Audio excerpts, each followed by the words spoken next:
के लोकप्रिय channel news line में आपका स्वागत है। दिन भर की तमाम छोटी बड़ी खबरों के साथ मैं हूं शिल्पा बर्मन। आगे बढ़ने से पहले जानते हैं आज की सुर्खियां। बद्दीहा कोविड सेंटर में लापरवाही का आरोप, नहीं मिला समय पर इलाज, मरीज की हुई मौत। झारखंड में 31 मई तक बढ़ा लॉकडाउन, ग्रामीण क्षेत्रों में संक्रमण के प्रभाव पर रहेगी नजर। ममता बनर्जी ने लिया शपथ, तीसरी बार बनी बंगाल की मुख्यमंत्री। और बंगाल में हो रही राजनीतिक हिंसा के खिलाफ भाजपा का सोशल मीडिया वार, फेसबुक लाइव आकर राष्ट्रपति शासन लगाने की मांग। अब खबरें विस्तार से। इस कोरोना महामारी के संकट भरे समय में एक ओर जहां जिला प्रशासन प्रयासरत दिखती है, वहीं उनके पीठ पीछे गिरिडीह की पुरानी व्यवस्था, जिसकी आदत सभी गिरिडीह वासियों को लग चुकी है कि चाहे कुछ भी हो जाए, यहाँ का स्वास्थ्य महकमा कभी सुधर नहीं सकता है। बुधवार दोपहर को कोविड सेंटर बदडीहा में बेंगाबाद के 45 वर्षीय संदिग्ध कोरोना संक्रमित की मौत कोविड सेंटर के चिकित्सक और नर्स की लापरवाही के कारण होने की बात कही जा रही। जानकारी के अनुसार बेंगाबाद के चकरदाहा के संदिग्ध कोरोना संक्रमित की हालत काफी अधिक खराब हो गई, तो परिजन उसे लेकर आनन फानन में कोविड सेंटर पहुंचे, जहां मृतक के परिजनों ने कोविड सेंटर में प्रतिनियुक्त चिकित्सक और नर्सों को तुरंत इलाज करने को कहा, लेकिन चिकित्सक और एक नर्स ने खाना खाने की बात कहकर संदिग्ध संक्रमित को तुरंत भर्ती करने से इनकार कर दिए। परिजनों व रिश्तेदारों ने आरोप लगाते हुए कहा कि लापरवाही के कारण चकरदाहा के संदिग्ध संक्रमित की मौत हुई। ऐसा ही हाल कुछ सदर अस्पताल का भी है। एक ओर से जहां परिवार वाले अपने मरीज को लेकर आते हैं, जिस पर वो खुद परेशान रहते हैं, उधर मौके पर उपस्थित कर्मियों के लापरवाही व अनदेखी किसी की जिंदगी पर भारी पड़ जाती है। बताइए तो जरा। कितना दिक्कत है, पूरा सांस लेने में कितना दिक्कत है, पूरा सीरियस है। और मतलब कोई देखने वाला सुनने में वाला नहीं है, कोई लगाने वाला नहीं है। आप एक साथ बोल रहे हैं कि सब कोई लंच कर रहा है। आपके पास तो कम से कम 50% स्टाफ तो वहाँ पे रहता है, उसका फिर स्टाफ है ना। अरे अब चलाएंगे सब चैनल में। डॉक्टर साहब एक मिनट जरा बतिया लीजिए ना। समय नहीं है। एक आदमी चला गया है, एक आदमी चला गया और आपके पास समय नहीं है बोल रहे हैं। जब हम लोग आते तो समय नहीं।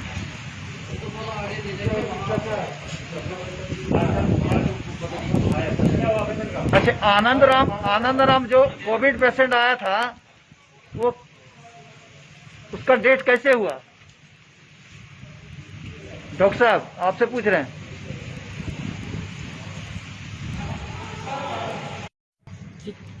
अभी से लगभग 50 मिनट पहले हम पेशेंट को लेकर के आए और यहाँ डॉक्टर साहब को लगभग 10 बार आवाज़ दिए कि सर थोड़ा सा पेशेंट लेकर आया है, ऑक्सीजन थोड़ा सा लेवल कम हो गया है, ऑक्सीजन लगा दीजिए। तो डॉक्टर साहब बोले सिस्टर आ रही है, सिस्टर आते ही तुरंत लगा देंगी। सारा लंच पे गई है। तो हम बोले सर सारी लंच पे तो आके नहीं लगता है, बस तुरंत 2 मिनट में आ रहे हैं, 2 मिनट में आ रही है। उसके बाद करीबन 40 मिनट तक नहीं आई। जब हम बोले कि सिस्टर आइए और हमारे पेशेंट को थोड़ा सा ऑक्सीजन लगा दीजिए, बोल चिल्लाइएगा तो हम वो भी नहीं लगाएंगे, हम कुछ भी नहीं करेंगे। और लास्ट में ऐसा करते करते 40 मिनट लगभग समय बिता दी। 40 मिनट के बाद ही आई और 50 मिनट समय बीत गया और हमारा पेशेंट लेफ्ट हो गया। ये इन लोगों की लापरवाही की पूरा लापरवाही दर्शाता है कि ये किस तरह का यहाँ क्या इलाज हो रहा है, किस तरह हो रहा है। पश्चिम बंगाल विधानसभा चुनाव में हैट्रिक जीत करने के बाद ममता बनर्जी ने तीसरी बार मुख्यमंत्री पद की शपथ ली। राज्यपाल जगदीप धनखड़ ने बुधवार को उन्हें सीएम पद की शपथ दिलाई। इसके साथ ही पश्चिम बंगाल में एक बार फिर से टीएमसी की मुखिया ममता बनर्जी का राज कायम हो गया। हालांकि मंत्रियों को शपथ गुरुवार 6 मई को दिलाई जाएगी। राज्यपाल ने कहा, मैं ममता जी को उनके तीसरे कार्यकाल की बधाई देता हूं। आशा है कि शासन संविधान और कानून के नियम के अनुसार चलेगा। ममता के शपथ लेने के बाद पीएम मोदी ने भी उन्हें दी बधाई।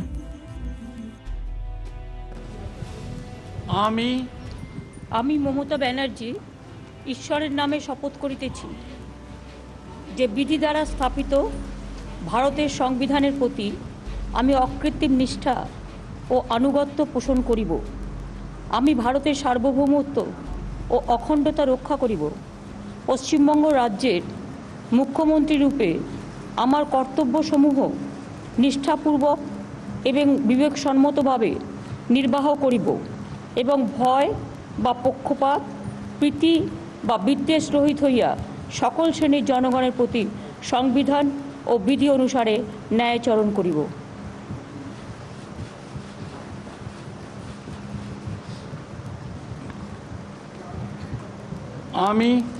আমি মমতা ব্যানার্জি ঈশ্বরের নামে শপথ করিতেছি যে পশ্চিমবঙ্গ রাজ্যের মুখ্যমন্ত্রী রূপে যে কোনো বিষয়ে যাহা আমার বিবেচনার জন্য আনিত হইবে বা আমি জ্ঞাত হইব, তাহা মুখ্যমন্ত্রী রূপে আমার কর্তব্যসমূহের যথাযথ নির্বাহের জন্য যেরূপ আবশ্যক হইতে পারে তদতিরেকে আমি প্রত্যক্ষ বা পরোক্ষভাবে কোনো ব্যক্তি বা ব্যক্তিগণের নিকট জ্ঞাপন করিব না বা প্রকাশ করিব না।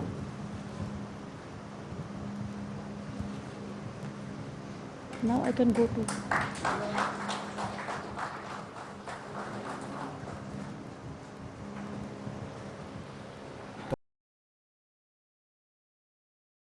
बंगाल में बढ़ती हिंसा को लेकर भाजपा कार्यकर्ताओं ने राष्ट्रपति शासन की मांग की। बंगाल में हो रहे हिंसात्मक घटनाओं को लेकर भारतीय जनता पार्टी के द्वारा बुधवार को एक दिवसीय राष्ट्रव्यापी धरना व कार्यकर्ताओं द्वारा फेसबुक लाइव के माध्यम से राष्ट्रपति शासन लगाने की मांग महामहिम राष्ट्रपति से की गई। बताते चले कि कोविड गाइडलाइन के तहत यह धरना कार्यक्रम लोगों ने अपने अपने घरों में रहकर किया। गिरिडीह में भाजपाइयों ने फेसबुक लाइव के माध्यम से बंगाल में हो रही राजनीतिक हिंसा पर तत्काल राष्ट्रपति शासन लगाने की मांग की। वहीं भारतीय जनता पार्टी के जिला अध्यक्ष महादेव दुबे ने कहा कि राष्ट्रपति शासन लगाना बहुत जरूरी है। जहां एक ओर पूरा देश कोरोना जैसी वैश्विक महामारी से त्रस्त है, वहीं बंगाल में ममता बनर्जी के कार्यकर्ताओं के द्वारा आगजनी, हत्या, बलात्कार जैसी घटनाओं को अंजाम दिया जा रहा है, जो कि निंदनीय और शर्मनाक है। भाजपा नेता चुन्नूकांत ने कहा कि लोकतांत्रिक व्यवस्था में सभी को चुनाव लड़ने का अधिकार है। चुनाव में हार जीत होती है, लेकिन एक स्वच्छ लोकतंत्र में इस प्रकार की हिंसा का कहीं कोई स्थान नहीं है। वहीं किसान मोर्चा जिलाध्यक्ष दिलीप वर्मा ने कहा कि 5 राज्यों में चुनाव में हुए कहीं कोई भाजपा जीती तो कहीं कोई और जीता, लेकिन ऐसी हिंसक घटनाएं कहीं नहीं हुई। लेकिन बंगाल में जीत के बाद टीएमसी के लोग जिस प्रकार से समर्थित हिंसा की घटना को अंजाम दे रहे हैं, ऐसी अराजक स्थिति में बंगाल में राष्ट्रपति शासन की मांग करते हैं। जमुआ विधायक केदार हाजरा, निवर्तमान गिरिडीह विधायक निर्भय कुमार शहबादी, सुरेंद्र बर्मन, दिलीप वर्मा, प्रकाश सेठ, रागिनी लहेरी, सुभाष चंद्र सिन्हा, मुकेश जलान, कोडरमा सांसद प्रतिनिधि दिनेश यादव, संदीप डंगाइच, हरमिंदर सिंह बग्गा, छोटू खान, रंजीत कुमार राय, महेंद्र वर्मा, नवीन सिन्हा, विनय सिंह समेत भाजपा के कई नेता फेसबुक पर लाइव आए। पार्टी के नेतृत्व के निर्देश पर आज हम लोग अपने अपने घरों में एक दिन का धरना दे रहे हैं। मैं भी पार्टी के उसी निर्देश के आलोक में आज यहाँ एक दिन के धरने पे बैठा हूँ। साथियों, मैं ये बताना चाहता हूँ कि आखिर इस एक दिन के धरने का मकसद क्या है। आपके मन में एक सहज सवाल होगा कि जब राज्य, पूरा देश कोविड से झुलस रहा, जल रहा, तो उस परिस्थिति में भारतीय जनता पार्टी के लोगों को धरने का क्या औचित्य है। मैं बताना चाहता हूं कि बंगाल में जहां अभी तृणमूल कांग्रेस ने सत्ता हासिल किया है और उसके बाद से हम तो कहेंगे कि उसी दिन से, मतगणना के दिन ही जब चुनाव के परिणाम आए और उसके बाद जिस तरह से वहां तृणमूल कांग्रेस के कार्यकर्ता, उनके समर्थक, उनके नेता गैर टीएमसी के लोगों के साथ जो बर्ताव किया है, घरों से खींच कर महिलाओं को, बच्चों को, वृद्धों को पीटा गया, प्रताड़ित किया गया, उनके घर जला दिए गए, उनकी संपत्तियां नष्ट कर दी गई। उनका अपराध क्या था? उनका अपराध ये था कि चुनाव में उन लोगों ने भारतीय जनता पार्टी के ऊपर भरोसा जताया था, भारतीय जनता पार्टी के पक्ष में मतदान किया था। लोकतंत्र में ये कोई अपराध नहीं है। देश के हर नागरिक को अपने पसंद के अनुरूप वोट देने का अधिकार है, और उसी अधिकार का लोगों ने जो प्रयोग किया हुआ वो तृणमूल के लोगों को पसंद नहीं आया। पसंद नापसंद अपनी जगह पर है, लेकिन इसका मतलब ये नहीं कि आपके विचारधारा से अगर कोई व्यक्ति तालमेल नहीं रखता है तो आप उनको प्रताड़ित करें, हिंसक गतिविधियां करें। और हम तो ये कहते हैं कि ये गांधी का देश है, महावीर का देश है, यहाँ हिंसा का कोई स्थान नहीं है, और लोकतंत्र में तो हिंसा का कोई स्थान हो ही नहीं सकता, क्योंकि विकास का मार्ग नहीं हो सकता। विकास के लिए शांति जरूरी। लेकिन बंगाल और उनके तृणमूल के लोग जो परिस्थितियां पैदा करते हैं, वो सीधा सीधा ये दिखता है कि राज्य में कानून व्यवस्था की कोई चीज नहीं, और जिनके जिम्मे, जिनके हाथों कानून के रखवाले की होने की, कानून की रक्षा की जिम्मेवारी दी है आवाम ने, वही लोग कानून को अपने हाथ में ले रहे हैं। आज बंगाल में भारतीय जनता पार्टी के कार्यालयों में आग लगाई जा रही है। आज भारतीय जनता पार्टी के कार्यकर्ता बहनों का आबरू लूटा जा रहा है। इसको देख करके पूरा देश शर्मसार हो रहा है। आज मैं फेसबुक लाइव के माध्यम से, मैं राज्यपाल महोदय के माध्यम से यह मांग करता हूं कि बंगाल में जो लोकतांत्रिक प्रक्रिया की जो हत्या की जा रही है उसको संज्ञान में लेते हुए अतिशीघ्र वहां राष्ट्रपति शासन लागू किया जाए। साथियों, ऐसा नहीं है कि केवल बंगाल में चुनाव हुआ। बंगाल के साथ साथ आज 5 राज्यों में चुनाव हुई है। उन सभी 5 राज्यों में, जिसमें भारतीय जनता पार्टी ने 2 प्रदेश में, असम और पुडुचेरी में अपनी सत्ता लाई है। आज केरल में वाम दल सत्ता में आई है। आज तमिलनाडु में दरमुख सत्ता में आई है। आज किन्हीं भी प्रदेशों में सत्ता में आना, सत्ता से जाना, ये लगा रहता है। लेकिन आप देख रहे हैं, पूरा देश देख रहा है, बाकी प्रदेशों में जो लोग सत्ता में आए उन्होंने जनता का सम्मान दिया, जो लोग विपक्ष में बैठे उन्होंने जनता का सम्मान दिया। यह कैसा खेल है? यह लोकतांत्रिक व्यवस्था का जो नाजायज, जिस तरह का शर्मसार करने वाला दृश्य पूरे बंगाल में दिख रहा है, यह घोर आश्चर्यजनक है।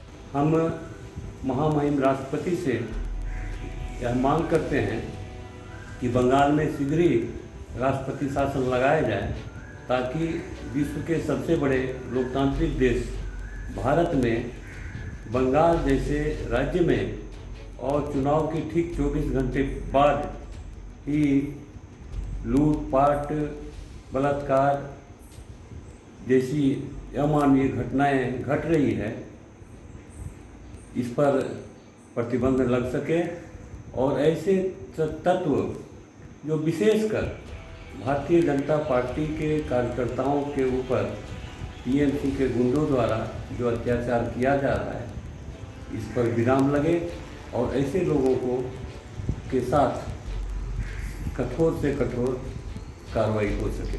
धन्यवाद। आज फेसबुक लाइव के माध्यम से बंगाल में टीएमसी की जीत के बाद टीएमसी के कार्यकर्ताओं के द्वारा भारतीय जनता पार्टी के कार्यकर्ताओं पर जानलेवा अटैक और भारतीय जनता पार्टी के कार्यालयों को जलाना और भारतीय जनता पार्टी के महिला मोर्चा की एक बहन के साथ गैंग रेप जैसी घटना को अंजाम देना ये बहुत ही दुखद और शर्मनाक घटना है। झारखंड में बढ़ते कोरोना संक्रमण को देखते हुए स्वास्थ्य सुरक्षा सप्ताह को बढ़ा दिया गया है। अब यह 31 मई तक लागू रहेगा। कोरोना के लगातार बढ़ते संक्रमण को देखते हुए यह फैसला लिया गया है। इस संबंध में मुख्य सचिव सुखदेव सिंह ने आदेश जारी कर दिया है। सारी पाबंदियां अभी की तरह ही आगे भी लागू रहेगी। जारी आदेश में कहा गया है कि कोरोना के बढ़ते संक्रमण को देखते हुए देश के कई राज्यों में लॉकडाउन लगा है। ऐसे में वहां काम कर रहे झारखंड के मजदूर वापस लौटेंगे। उनके वापस आने से ग्रामीण इलाकों में संक्रमण बढ़ने के आसार हैं। ऐसे में उन्हें रोकने का पूरा बंदोबस्त करना होगा। बाहर से आ रहे लोगों का झारखंड सरकार रैपिड एंटीजन टेस्ट करेगी। जो मजदूर कोरोना नेगेटिव होंगे उन्हें 7 दिनों तक होम क्वारंटाइन में रहना होगा। उन्हें जिला प्रशासन की ओर से सुविधाएं उपलब्ध कराई जाएंगी। झारखंड में कोरोना के बढ़ते संक्रमण को ध्यान में रखते हुए सरकार ने कुछ महत्वपूर्ण निर्णय लिए हैं। इस संक्रमण का चेन ब्रेक करना नितांत आवश्यक है। झारखंड एक गरीब राज्य है।